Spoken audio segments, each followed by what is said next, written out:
tous, voilà, j'ai envie de faire une petite vidéo pour ceux qui souhaiteraient acquérir donc un Kelt 620, les points donc à surveiller et surtout les points à voir avant de pouvoir acheter un tel bateau.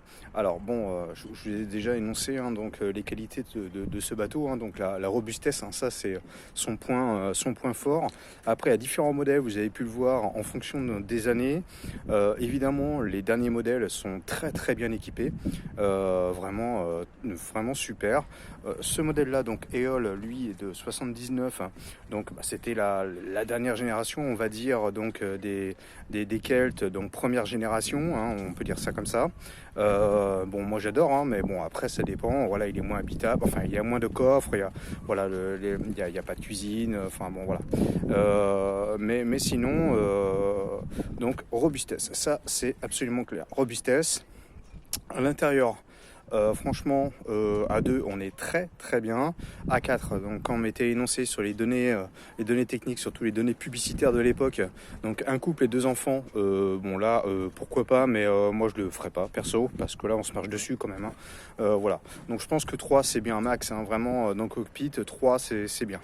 Les points surveillés, évidemment, le top c'est si vous avez un Kelt comme Eole avec un enrouleur de génois, bon, évidemment vérifiez le bon fonctionnement de l'enrouleur, surtout donc ici le tambour, les bouts, l'aspect général, déplier la voile pour voir l'aspect général de la voile, surtout voir ici donc la bande anti-UV, voir si c'est en bonne qualité, surtout en bon état, parce que c'est vrai qu'un génois, donc je vais vous dire à peu près le prix, un génois sans enrouleur actuellement sur internet c'est presque 2000 euros.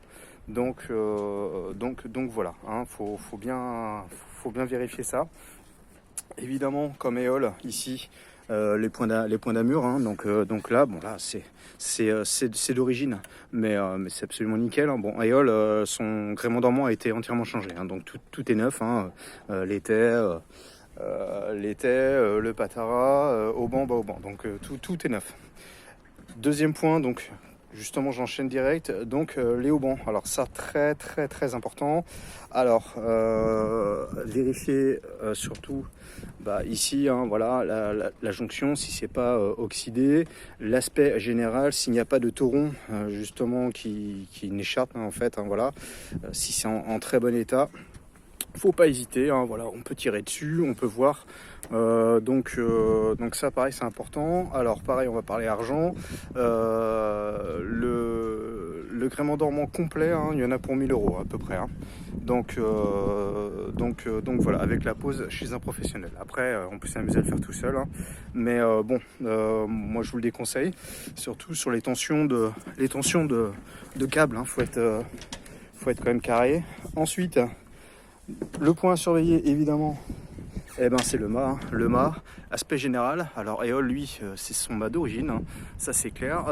Alors regardez évidemment s'il est droit, et surtout regardez aussi donc le pied. Je vous le mets, le pied de mât, comment il est fait, comment il est monté. Alors Eole, moi je l'ai dématé, donc j'ai pu voir la vétusté du mât. Bon, il était nickel, aucune oxydation, rien du tout. J'ai juste rajouté quelques voilà, ici là j'ai rajouté des mince, je cherche mes mots, enfin bon bref, voilà, j'ai j'ai rajouté des voilà, bon vous avez compris quoi, et voilà, mais sinon c'était nickel. Évidemment ici ça c'est typique, ça fait de l'électrolyse, donc aluminium, inox, donc ça fait pas bon ménage, donc voilà. Deuxième point, autre point à surveiller, bon là malheureusement je pourrais pas vous le faire voir, mais évidemment c'est le vide-mulet. Alors le vide-mulet il est particulier, le vide-mulet en fait c'est une boule qui fait office de rotule, une boule en bronze. Ouais, donc vérifier le vide-mulet, quoi. Donc ça c'est super important. Après évidemment l'aspect général de la baume, donc pareil, regardez tout ce qui est point d'électrolyse. Après la grande voile, bon moi la grande voile, je vais vous le dire, moi je vais la changer parce que la grande voile elle est d'époque, donc elle est l'âge du bateau. Donc vous imaginez bien. Elle est rincée de chez Rincé. Donc je vais là j'en ai commandé une et voilà, Éole sera tout beau avec sa nouvelle voile. Alors les voiles pareil, très important, achetez un taux s'il vous plaît, achetez un taux comme le bateau de mon voisin qui a malheureusement un First 22 qui est un super bateau qui est en train de mourir là à côté de mon bateau. Voilà, vous voyez, là, sa voile, elle est pas du tout... bon, il y a un taux, voilà, c'est bien, mais ça dépasse les UV cuisses de la toile, hein, ça je vous garantis à 400%. Il faut bien protéger vos voiles, bien les ferler, bien les protéger. J'ai eu le cas sur Éole et je vous assure que ça fait comme des trous de cigarette, hein, dans la voile. Je pense que Éole est resté très longtemps à poste, comme ça, à l'abandon, et surtout au niveau de la tétière. Je pense que la tétière était engagée dans son rail qui est juste là et elle est restée comme ça à l'air libre et c'est une catastrophe, hein. J'ai mis des patchs partout. Bon, la preuve, hein, je navigue avec, il n'y a pas de problème, mais effectivement, bon, elle est creuse, enfin voilà, elle est morte quoi. Voilà, la pauvre, elle a fait son temps quoi. Donc voilà, les voiles. Ensuite, bah, évidemment, bah, le gréement courant, quoi, hein, tout ce qui est boot, quoi, hein, voilà, regardez l'état général. Bon, moi, j'ai amélioré Éole, j'ai changé les poulies d'origine, j'en ai mis d'autres, mais bon, voilà. Pareil, les boots, hein, ça monte vite, hein, niveau prix. Bon, c'est 5 mètres des boots de compète, hein, si vous voulez si vous voulez faire la régate, bon, pourquoi pas, mais aucun intérêt avec ce bateau, en fait, hein, mais enfin, on peut, hein, quand même, hein, parce qu'il a une très belle carène et c'est tout à fait possible. Donc voilà, vérifiez les boots, les écoutes, les systèmes, faites tout fonctionner comme ici. Moi, l'écoute de grand voile, donc elle est d'origine, elle est avec ses poulies d'origine, tout est d'origine.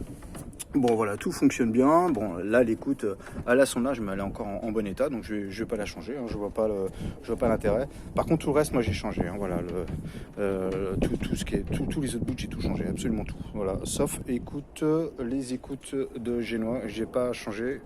Bon, elles sont sûrement pas d'origine, hein, parce que le génois a été changé.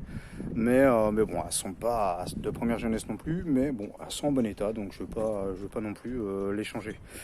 Donc voilà. Ensuite, ce qui a vérifié évidemment, s'il y a un chariot de grand voile, comme chez mon voisin, lui sur les First, il y a un chariot là, voilà, c'est à peu près même style sur les Kelts. Et évidemment, vérifier le bon fonctionnement du chariot, vérifier aussi le bon amarrage du taquet. Quand vous rentrez pour la première fois à bord, comme je fais actuellement là, vérifiez le fond du cockpit, si effectivement il est mou ou pas. Si malheureusement il a pris la vieillesse et s'il est mou. Alors s'il est mou, je vous conseille pas malheureusement de poursuivre l'aventure avec un tel bateau. Même le pont, hein, évidemment, marcher sur le pont comme je fais actuellement là. Voilà, si vous constatez qu'effectivement il y a une portion qui est molle, qui est délaminée, bon là, ça se répare, hein, bien sûr, mais bon, c'est des frais supplémentaires. Et puis évidemment, ça joue aussi sur la structure du bateau. Donc c'est pas top. Ça prouve qu'effectivement le bateau, voilà quoi, la structure a pris. Bon. Moi, j'avoue, je m'aventurerais pas dans un bateau ayant au moins le fond du cockpit mou. Surtout là, il y a quand même un sacré effort, hein. Il y a quand même la reprise de l'écoute de GV, hein, qui là, ça tire là quand même, hein. Donc bon, voilà, faut faire attention à ça. Et évidemment, le top, c'est de sortir le bateau de l'eau et de voir la coque, quoi. N'oubliez pas, hein, c'est des vieux bateaux, donc c'est assez jeté à l'osmose. Donc à vérifier. Bon, moi quand j'ai acheté Éole, il était déjà à sec, hein. Il était sur une remorque, voilà, ça faisait longtemps qu'il était comme ça. Il y avait l'étoile d'araignée, il y avait tout ce qu'il fallait avec. Donc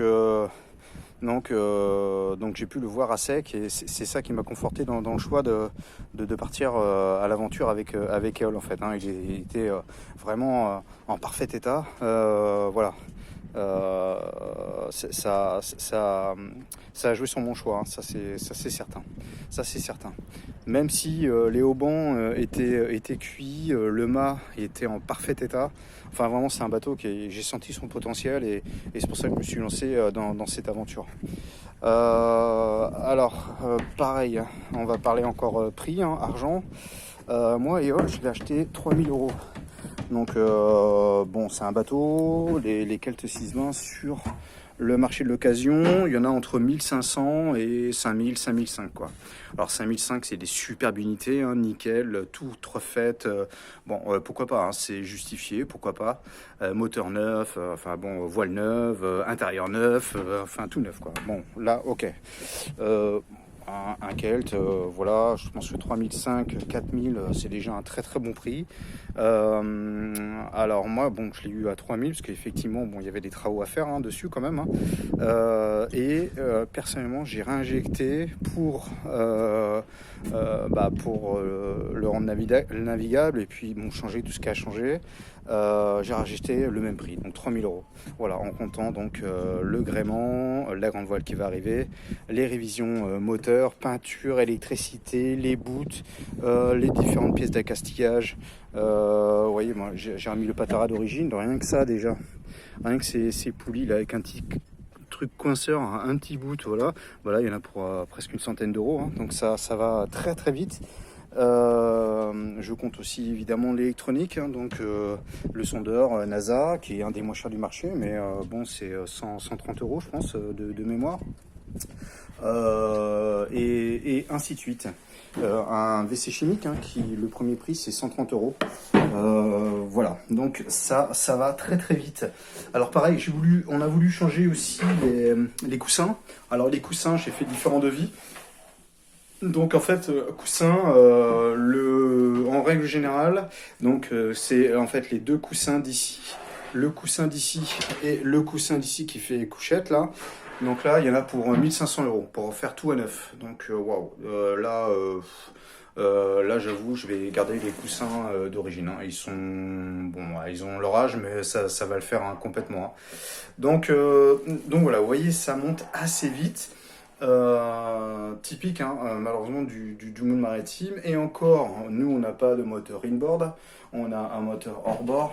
Bon, niveau entretien ça coûte quand même moins cher hein. Là pour moi pour cette année là, pour lui j'ai dépensé à peu près 100 euros de pièces en comptant turbine, thermostat, les pièces que j'ai achetées chez les Chinois, les bougies, bon bougies ça coûte vraiment pas cher hein, c'est 3,50 € je crois l'unité, et ainsi de suite. Bon après je me suis acheté la nourrice, tout ça c'est complémentaire mais je pense que c'était nécessaire. Donc voilà, donc vérifier tout ça évidemment à bord. Il y a un truc à vérifier, ça c'est clair, c'est les boulons de cuir.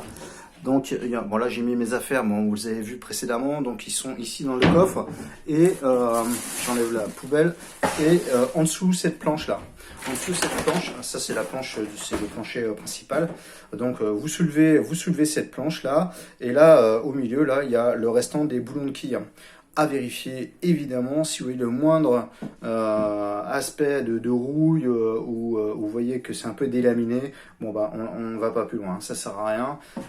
S'il faut déquiller, refaire tout ça, ça vaut plus cher que le prix du bateau. Donc bon, après si vous avez un coup de cœur et vous souhaitez vraiment ce bateau, bon bah faites hein. C'est pas très compliqué à faire hein, mais faut de la manutention, faut pas mal de matos. Et bon, il y en a qui l'ont fait, hein, donc bon, libre à eux. Moi, je le ferai pas. Hein. Personnellement, je partirai pas dans une telle aventure pour un tel bateau. Donc voilà.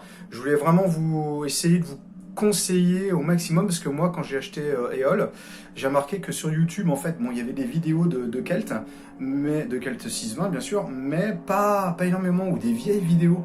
Donc c'est pour ça que j'ai créé cette chaîne d'ailleurs, et c'est pour ça que je m'intéresse à vous en direct pour essayer de vous lancer dans l'aventure, dans cette aventure magnifique qui est l'aventure maritime, surtout avec un Kelt 620 qui a un voilier côtier, mais qui peut prendre la mer. Hein, il est quand même en catégorie 3, donc c'était un des seuls à l'époque d'être en catégorie 3 pour un tel bateau de 6,20 m de coque, quoi, donc c'est bravo à lui. Hein. Il est super costaud, je vous le redis, voilà, à vérifier quand même les jointures pont-coque. Hein. Bon, je sais pas si vous allez voir la caméra, mais ici, voilà, ici, là, il y a une jonction, la jonction est là, hein, donc c'est vissé, puis en plus il il y a de l'époxy, donc pareil, à vérifier tout ça, évidemment. Et puis c'est tout, en fait, en gros. Hein, voilà. Hein. Après, le moindre doute, faites appel à un professionnel. Évidemment, il vous fera un devis. Et interrogez-vous, est-ce que ça vaut vraiment le coup? Alors, à l'année, il est vrai que, comme on dit souvent, à l'année, l'entretien d'un bateau, c'est 10% de sa valeur. Alors, franchement, en règle générale, je vous dirais oui. Je répondrai oui. Avec la place de port, l'assurance, bon, qui coûte pas cher hein, pour EOL, je pense que de mémoire, je crois que c'est 35 euros ou 25 euros par mois, je sais plus, mais enfin c'est ridicule. Et en plus, je suis en tout risque, hein, donc voilà. Il y a ça, il y a l'entretien courant, tout à fait. Donc, il y a le carénage à faire hein, tous les ans. Donc, grutage, peinture, les disques pour la ponceuse, tout, quoi. Voilà. Donc 300 euros par. Ouais, pour Réol, bon là c'est la première année, donc un peu plus évidemment. Mais je pense pour l'année prochaine, ouais, pourquoi pas, pourquoi pas. Pour mon premier bateau. C'était à peu près ça. C'était à peu près ça. Après, en espérant qu'il n'y ait pas une grosse couille, quoi. Parce que pareil, pour un moteur inboard, le moteur il sert. Bon, là, c'est 10 000 euros, un minimum. Hein, donc, bon, voilà. Donc, bon, on joue pas de. Là, on n'est pas dans la même catégorie, quoi. C'est à peu près ça. Mais la première année, c'est là où tu dépenses le plus, en fait. Hein, parce que tu remets tout. Tu le remets à niveau déjà, hein, la sécu, là les fusées étaient périmées, donc un jeu de fusée, 3 fusées c'est 37 euros au moins cher, voilà, il faut, bon, tu te rachètes des gilets, les gilets c'est entre le moins cher que j'ai trouvé, là il y avait des promos actuellement c'était 55 euros, mais c'est bon, généralement c'est en plus entre 70 et 100 euros, un gilet de sauvetage à déclenchement automatique par exemple, voilà, et voilà, acheter les amarres aussi, parce que celles-là elles étaient vraiment pourries d'origine. Et ainsi de suite quoi. Donc ça grimpe, hein. Ça grimpe. La première année, il faut prévoir ce budget d'investissement de la première année. Et ensuite ça roule quoi, ça roule. C'est pour ça que là j'ai dépensé autant d'argent en fait dans cette première année. C'était pour le rendre beau, hein, parce que EOL il le mérite amplement. C'est un super bateau.